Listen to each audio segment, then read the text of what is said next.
The crowd screamed as Officer Hale slammed a 17-year-old girl into a concrete wall. Cameras rolled. Her phone fell, still streaming, showing her terrified eyes to millions. "Stay down," he barked, pressing his knee against her arm. She whispered, "I can't breathe."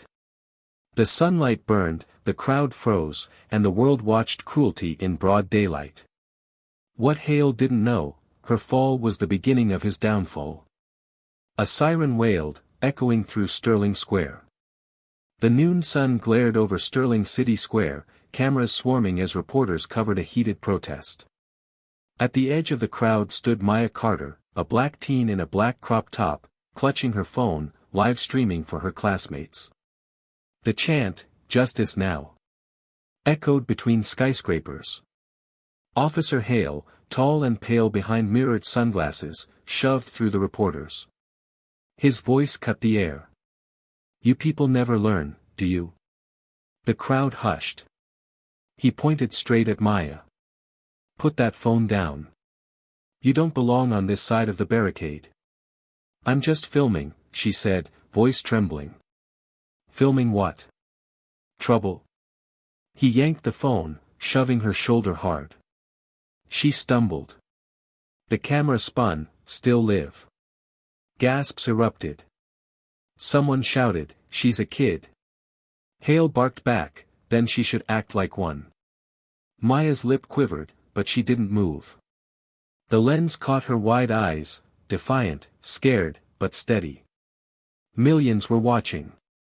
Reporters kept rolling. Hale grabbed Maya's arm, twisting it as he cuffed her. The clink of metal hit every microphone. Her voice cracked, "You're hurting me. Maybe that'll teach you respect." She looked around, searching for help, none came. A woman whispered, "Don't fight, honey." Another turned away. The humiliation burned hotter than the sunlight. Round pushpin, a single tear slid down her cheek, landing on the pavement where her broken phone screen still streamed, reflecting her face upside down. "Look at that," Hale sneered, "crying already. Bet your daddy's proud." The line hit her like a slap. "What would you do if this happened to you?" the reporter muttered to the camera. For a moment, even the chance faded.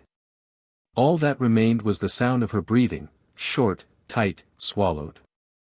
Inside that silence, Maya made a decision. She whispered, "Keep filming." They dragged her toward the patrol car, cameras following. Hale posed like a hero, one hand on his gun. Another day, another thug off the streets.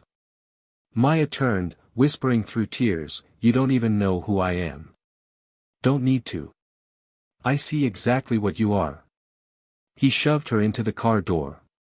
A reporter flinched. Round pushpin, her necklace, silver, engraved with scales of justice, snapped, falling to the ground. A camera zoomed in. Somewhere across the square, a young intern watching the live feed widened her eyes. "Wait, is that the Attorney General's daughter?"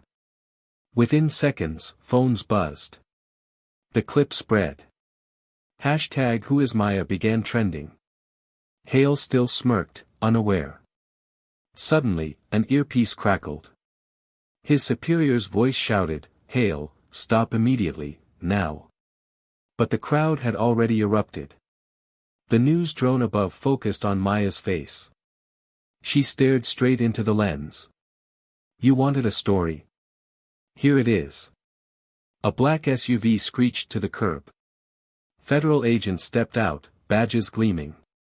The senior agent barked, "Uncuff her." Hale froze. "What is this?"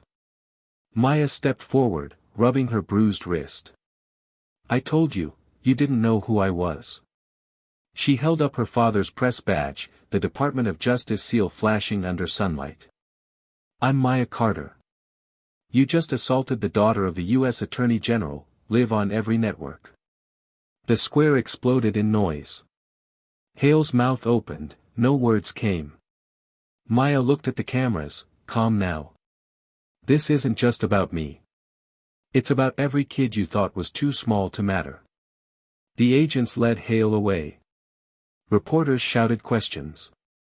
She picked up her broken necklace, sliding it into her pocket. She whispered to the mic still streaming, "You can't silence justice. You only prove why we need it." The screen faded to black, but her voice lingered, steady, young, unbroken.